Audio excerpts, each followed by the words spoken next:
Hi, we're Diane and Keith Morris from Integrity Automotive. And we support TV 18 and love Life Around the Lake. Hi, this is Norm Allen with you from TV 18 Life Around the Lake. I want to thank you all for the great support that you've offered in these early days as we've begun revitalizing Channel 18 to become a definition of what life is like here on Lake of the Woods. It's such a great place to live with great supporters and great fans. We've had overwhelming support from all of you, not only financially, but also the people who've come by and who have programs on our channel and just said how much it means to them to see new programs. We hope you'll continue that support. If you're not supporting us now financially, because again, we are self-sufficient, it all depends on you if this programming is to continue. All you have to do is go to Flow, Friends of Lake of the Woods, a 501c3. You may make contributions directly by mail, or you can call someone and we'll be glad to get with you and answer any questions you may have. All of that information, of course, is on the screen for you. For all you businesses, there's our Partners in Progress program, then we'll be glad to discuss that with you as well. We hope you'll continue to contribute. We hope you'll continue to support and invest in a better lifestyle for us right here at Lake of the Woods. In the meantime, this is Norm Allen thanking you so much for all your support, your faith, and your enthusiasm in supporting TV 18, Life Around the Lake, where the stories are all about you. Hi, I'm Janet Ayers and Jim Steele from the General's Quarters Restaurant in the Locust Grove Town Center. And we proudly support TV 18 and we love Life Around the Lake.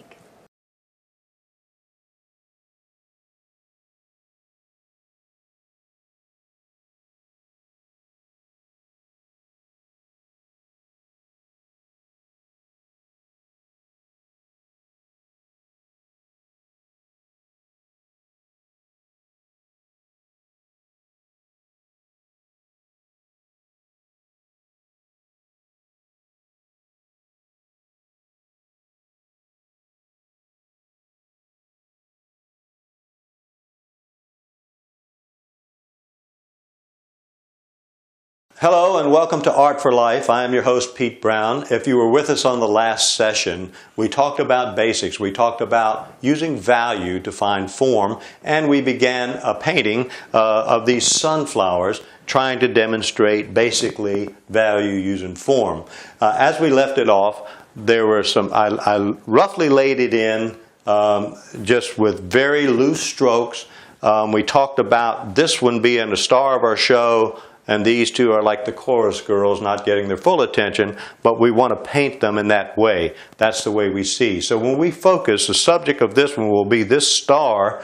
We want that to be the most focused, the most color, the most contrast, while the others have to be secondary. So we're going to finish this one out, and then later we're going to talk about composition for a bigger painting, for a landscape, more finished, refined studio painting. So let's finish this one out. I started with some petals here on all of the background flowers. I'm now going to jump to the foreground flower, our star right here. So I'm going to flick some of them up, some of them across, just putting them in very loose still at this point. There's no point in trying to get too detailed here, but we're going to lay those in.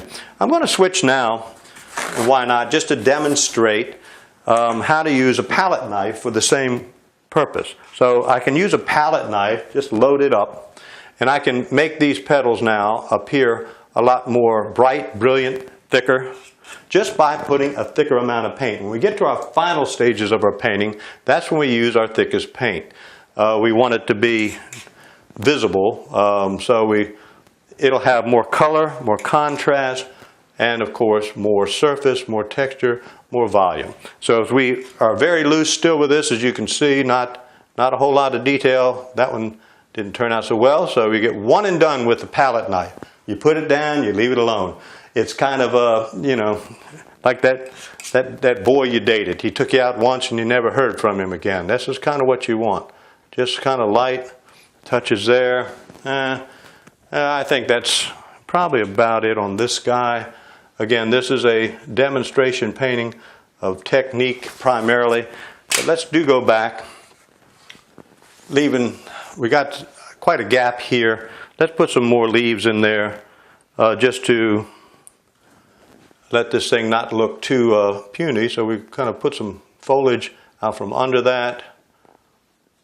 Again, nothing fancy, nothing too brilliant, too gaudy. It's just there. That one needs a few under it. I haven't mixed my colors here as carefully as I normally would in this demonstration, but I'm going to try to highlight some of these very quickly to show that the light's on this side of the painting and the shadow on the other side. Maybe we highlight this guy a little bit with a little lighter color. Same thing on this stem, brighten that. Sunflowers. A lot of folks' favorite subject. When you're painting flowers, what you want to do is keep them loose. They'll look a little better. I could probably go back, hit a little more yellow-ish in those background flowers here on these back petals. A little bit here, a little like that. Yeah, that brings them a little more to life. Maybe these guys get a little better. They're second fiddles, but you know, they're in the show, so they deserve a little limelight. And the same with this guy. Well, oh, where did that come from? Wrong color. Hit it. Dropped it in. If we make a mistake, what do? We panic and burn it? No, we simply cover it up. You know, there's nothing we put on a canvas that we can't fix. We can paint it up, paint over it. We can scrape it off. We can do all kinds of things. All we just don't panic. Alrighty. And that's kind of good enough there on this guy. Again, their background. One more on this one. Whoop. Okay, as you can see, that's just a way to get this thing to start to take some shape, some life. I'm going to go back and shadow the stems over here on this side because the light's hitting the other side. So the light's coming from up here down. I want the shadows to be on the back side of these things. Little violet into the shadows. Violet is a shadow color. We always, our dark should have some violets in them when we're making shadow shapes and colors. Put some on these leaves. That's a little gaudy, but that's okay. All right, so I'm going to put a little darker violet here for my body shadow. More of it in our shadow cast shadow. A little lighter violet across here so it doesn't blend in totally with the table.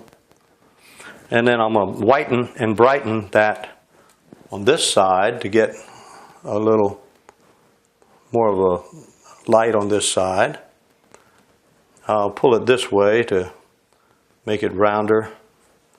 Notice how I'm holding the brush. Everything isn't like this, like a pencil. I hold it with 3 fingers like that, the palm of my hand, then I can roll and twist it. I try to use the largest brush possible wherever I can. But when you're doing it this way, you can use the brush like icing a cake. We got some light back there in the back of that vase. We're going to put some highlights right here on the edges, just very quickly and if we put some highlight here, suddenly it looks like light's hitting it here. We have to have some reflected light in that shadow area. So we've got it. It's going to be a kind of a more of the purplish color in here. A little of that.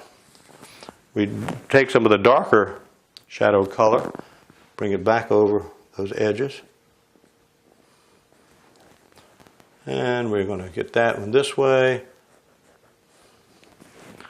A little more light in that shadow area. Nothing in the shadow areas can be as light as the light side, and nothing in the light side can be as dark as the dark side. Very important to know that we keep it that way, or else the thing gets wonky and out of whack.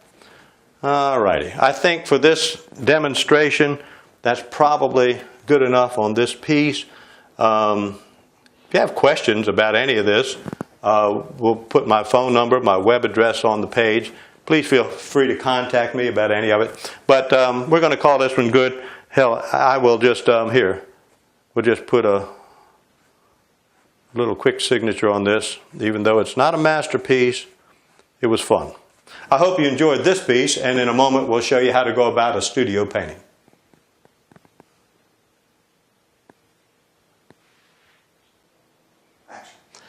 Hello and welcome back to Art for Life. I'm your host Pete Brown, and where we left off was we finished a kind of a sketch of some sunflowers. Today, for the rest of this session, we're going to begin the process of building a studio painting. So the process of composition and the process of doing it. First, we start with what we want to do. One of the things near and dear to me, I grew up on the water. My dad was a fisherman, but also we were surrounded by farmland. And old barns are a subject that are just kind of nice. My last house in North Carolina was a dairy farm behind us, and they had a lot of barns, silos, etc. So that's a subject I like. It's boats and barns more often than not. What I do first in the process is called a thumbnail sketch. Now this isn't going to be very visible to you. It's not detail. It is simply trying to lay out the format of what we want to paint. We draw it several ways, maybe a vertical format, a horizontal format, or a square format. In this case, I've chosen to use a horizontal format, and I've done a very brief thumbnail sketch. Again, it's just blurred, but I have jumped ahead and transferred that to the canvas. So for this, then the next thing I would do, typically, is do a little color sketch to pick a palette by which to do it. So it's the same type of process, just adding some color to pick out the colors I want to use. So for this one, this is what I've decided on my format. I've simply sketched this in with some charcoal, vine charcoal, over a gessoed canvas. This is white and gray gesso. Gesso is simply a chalk-like carbon product to fill in the weave of the canvas, to kill the white. So I mixed some black into it to make it gray, so I'm not fighting the white. I will put some various tones now. I can tone the whole thing, or I can simply begin my underpainting. So my underpainting here is going to be the first thing we'll do. What I've done in my design, however, in composition, the rule of thirds again, divide the canvas this way, this way, this way, this way. 3 pieces up and down, and the hot spots are where those lines intersect. In this case, this barn, a man-made structure, will always become your subject in a landscape. I want the most color and contrast here. You know, that's why I want to draw your eye there. In the foreground here, I've got 1, 2, 3, 4, 5, 6 bands in this particular landscape. What I want to do is make these recede. In the foreground, as you enter this piece, I want this to be something we can just kind of look at and over to guide you in. Back here is just to break up the line and to create some depth. I've got the silos behind this hillock here. I may make this a road, or I may just make it a field. I may put some fence posts, not sure yet. Back here, this is right in front of our subject. That'll be a different layer. And then behind our subject, I'll want something dark. So I'm going to make that like a mountainous, hilly area. I may throw a tree in or something, and of course our sky. So we got 1, 2, 3, 4, 5, 6 bands in this particular painting. Within those bands, we'll vary the color, we'll vary the rhythms, and just to create interest. What we're not going to do at this point is paint this barn first. The last thing we'll do is that. I'm going to sketch it now with some paint so you can see it, where I'm going to place things, and we'll begin that way. So our first order of business is to kind of lay in. I may tone this canvas as I go, so I may use some colors that are going to seem counterintuitive. What I want to have are complementary colors underneath the colors, my final colors. If I want to paint grass, I don't start painting green. I've got to have something under it. I've got to have some violets or some reds under the grass to make it show up and sparkle. So I'm going to begin always in the back part. I'm going to try to mix a little quick sky color. First I'm going to put a little orange under that, so I get something that's kind of, it's going to be a little garish here. It's going to shock even me, but we want something under there that'll make the blue shine. So I'm going to put some orange in there. Oh my goodness. Let's do that with a paper towel. So paper towel, orangish color. So when I put the blue over it, it'll look better because it'll have the complement under it to make it sparkle. If you put 2 complementary colors together, the Impressionists did that. They did not use any blacks on their canvas. They simply used complementary colors to create the images. A red next to a green will make a brown. A blue next to a yellow, your eye will see a green, even if they're not mixed together. So side-by-side colors for the Impressionists created their volume, their depth, their everything. That's all they did. So I'm toning this right now with a paper towel to get some orangish color under this blue. So when I put a sky in there, it'll have some sparkle to it because the complement will show through under the blue. Each layer we put on the canvas, we want to use. We want to create excitement. We want to set ourselves up for the next pass. So we always think about each layer we put on is simply setting ourselves up for the next layer. So in this case, this ugly orange is going to make a pretty blue sky.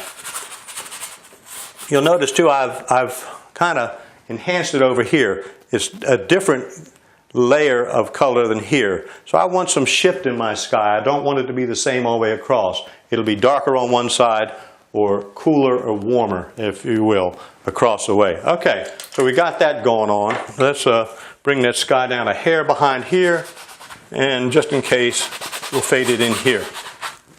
So that is my basic layout for my sky. When that dries, it'll go blue. In the very background now, I've got to have something behind my subject, and it'll ultimately be greenish, darkish, but for right now I'm going to put some umberish colors, maybe a hint of violet in it, just to kind of underpaint that. So when I put, this makes no sense to you right now probably, but hopefully it will when I'm done. So we want to get some underpainting in there, some earth tones, something that'll enhance whatever greenish type things I put in it. We're going to go to a bigger brush. Bigger brush is always better. Use the largest brush you can. When I first started painting, everything was about detail to me. I had a brush that maybe had one hair in it, and I would try to paint everything with that. The most boring paintings you can make end up being that's a good way to start them. There are three things that a painting can be about. It can be any of the two, but it can't be all three. I like the acronym my old teacher taught me, CIA. It's either about color or information or application. It can be about any of the two, but it can't be about all three. What I mean by that is, if it's about color, well, that's self-explanatory. Pretty colors excite people. Value does all the work, does all the heavy lifting, but color gets all of the credit. If the value is correct in a painting, it will work, no matter what color you put on it. If the value is incorrect, you can't put enough good painting on it to make it work. So, color, information, or application. So color is self-explanatory. Good colors, working with good values, will work. Information is about detail, a lot of detail. When I first started painting, I did tall ships. Every little line was drawn. Very boring paintings. So the looser you can get it, the more interest you create. When this painting is done, the only area of detail, or most color and contrast, is going to be around this barn shape. So this one is going to be about color and application, not so much information. I don't need a lot of detail to suggest to you that that is a barn when I'm done with it. When I lay it in, the shape of it to say, oh, a barn. If I make it interesting through color and application of paint, then it'll work. So, color, information, or application. Application simply means how did you put the paint on? When it's all said and done, the subject of any painting is simply the paint. It's not the barn, it's not the flowers, it's the paint. How did you handle the paint? And that's what I hope you'll learn as we go through this process. We're not copying photographs. We can't outdraw a camera no matter how hard we try. But we can create more interest than a camera can if we use the paint properly. So that's what we're trying to learn through this series. So, all right, we got some dark behind our subject now, and that'll work for us. Again, no big detail, nothing here. Let's get some underpainting now on these bands of color. But what about the barn? It'll be there. I'm not worried about the barn yet. We all want to get the barn first. we don't build a house starting with the roof. We have to get the foundation. We got to get something in there to build it on. So we're going to just push colors in here. This will eventually be grass right here, I think, if we so desire. It could turn into something else, but we're going to just get ourselves started. In our first undercoating, all we're doing is toning the canvas. We want to get everything covered, laying in some tones and some values within these bands. So when we come back in a moment to these other bands, we get these laid in. We've got these 6 bands of color that we're going to, or 6 bands of major shapes, puzzle pieces if you will. We're just trying to say this is how this thing is going to lay out. All right, and now we're going to this one and then this one. In this foreground, I'm going to go a little bit lighter. In the early days of painting, the early painters always worked extremely dark in the foreground to create the depth by fading into the distance. We kind of want to do that, but the reality is if you're standing on the ground looking at a landscape, the area in front of you is actually kind of light. So as we set up our values, this sky will be the number 1 value, or the lightest. The foreground area, this puzzle piece, will be number 2. Number 3 will be here. This one will be 4, or maybe this will be 4. This will be 5, and this 6 will be our darkest. We want our darkest area behind the subject to kind of anchor and hold it. All right, so we're just scrubbing in here. This is the process. This is the boring part, but it's a necessary part. No detail in any of this. It's just you can't tell that it's anything in particular other than a mass of color and a puzzle piece shape. So we want it to color it in like that. Okay, so we got some difference here in value. We'll put something over here, a little more. Again, we're just toning this stuff now. Let's make it a little darker here with some darker color. The other thing on your palette, we'll talk more about color as we go, but I don't use black out of a tube. I think I may have mentioned that in one of our earlier sessions. I like to mix the black out of burnt sienna and ultramarine blue. The reason for that, and the reason for a limited palette, is that we want color harmony throughout our paintings.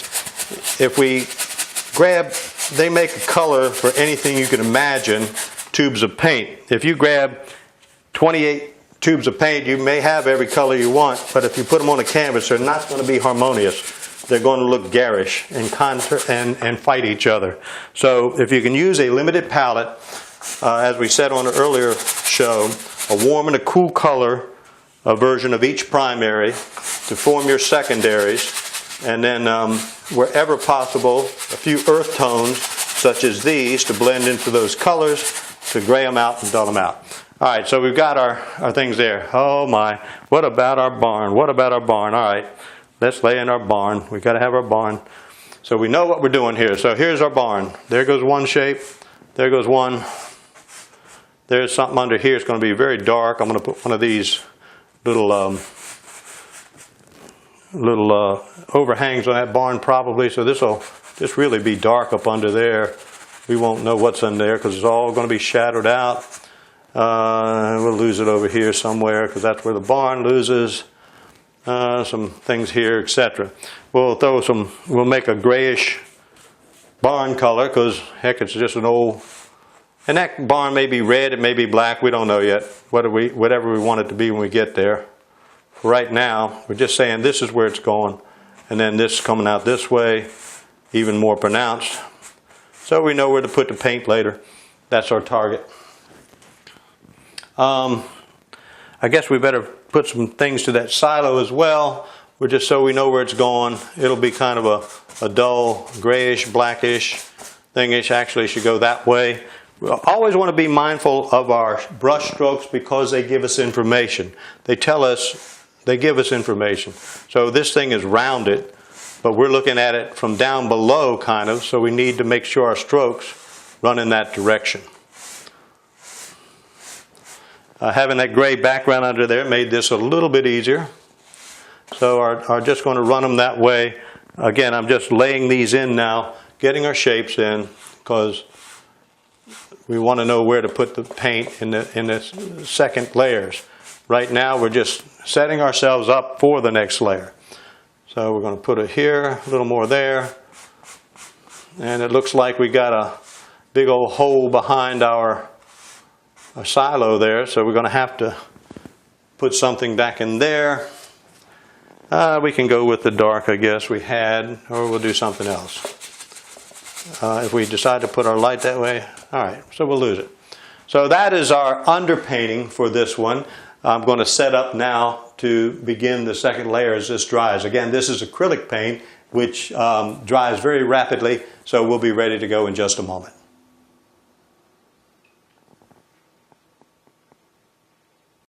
Okay, welcome back to Art for Life. Now, we're several shows into this series that will explore painting, building a studio painting. We just did an underpainting for a landscape we'll do starting with our next session. But we've run down the road a long ways, and I haven't even told you what you might need to paint if you're just starting.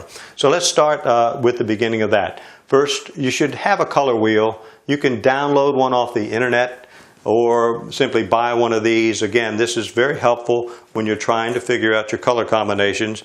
Red, blue, yellow as the primaries, complements straight across from the color wheel. These are very useful. If I want a duller red, I put a little green. If I need to make a grayish violet, I'll put a little yellow into the violet. Very helpful to have, particularly when you're starting out. It becomes very instinctive once you've been painting for a while. So buy one or download it from the internet. Paints, two versions, oil or acrylic. Now, if you're working in watercolor, you're going to work opposite of what I'm teaching here. I'm teaching acrylic and oil. I'm working with acrylics in this series because they dry quickly. If I'm working in oil, my process is the same. The difference is simply this. If I'm using acrylic paints, I will thin that with acrylic medium, which is basically a water-based product, plastic, or I'll thin it with a little water. I can dab a paper towel in water into the paint, do these sorts of backgrounds.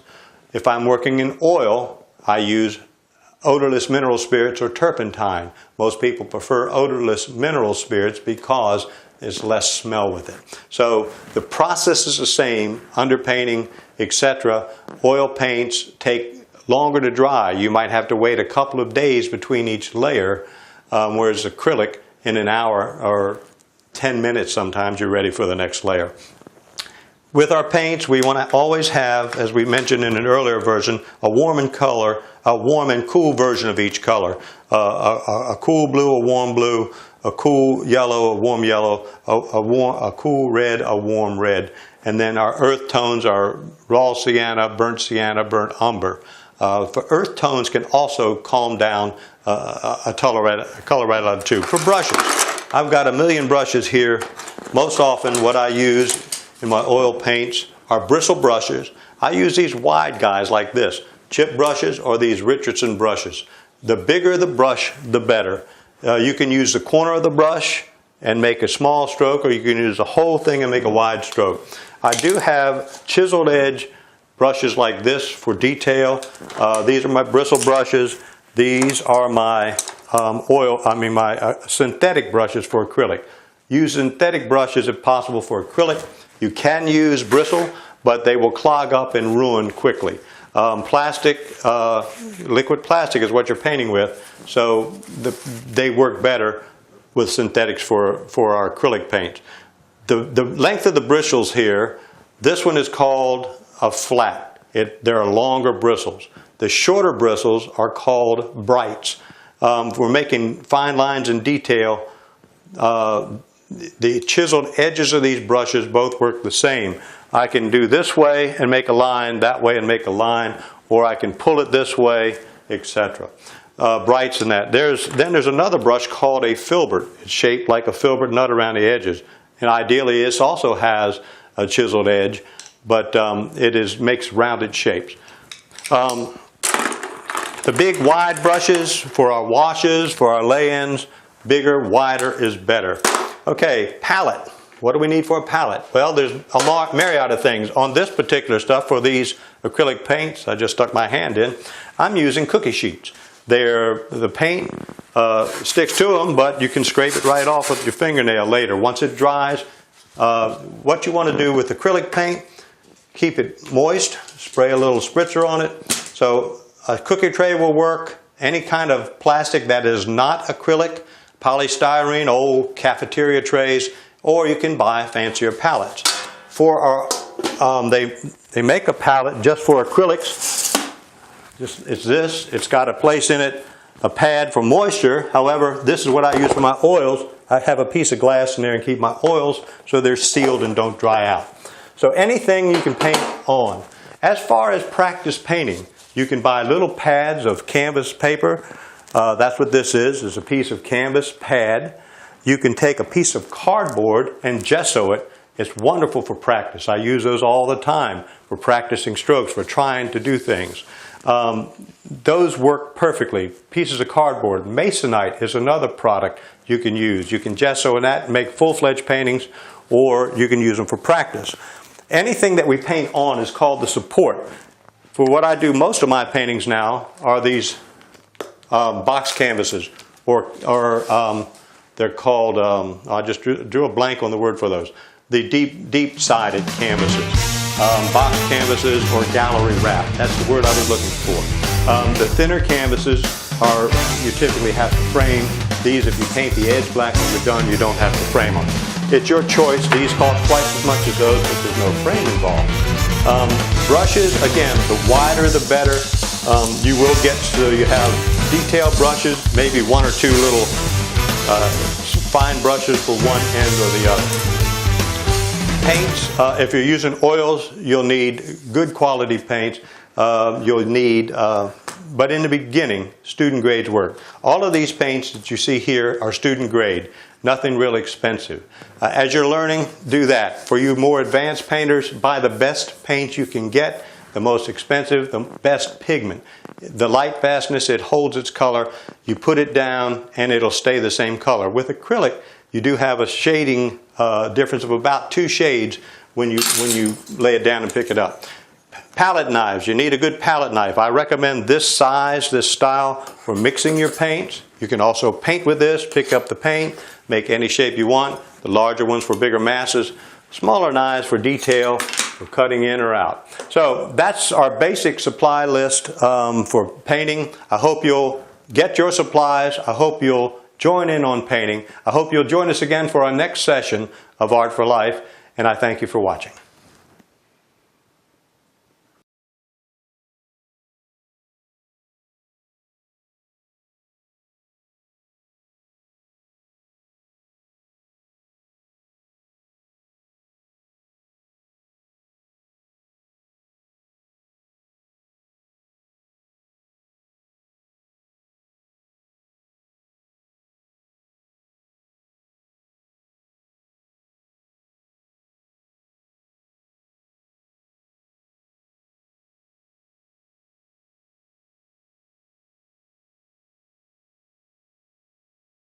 This is the crew from the Flower Cottage.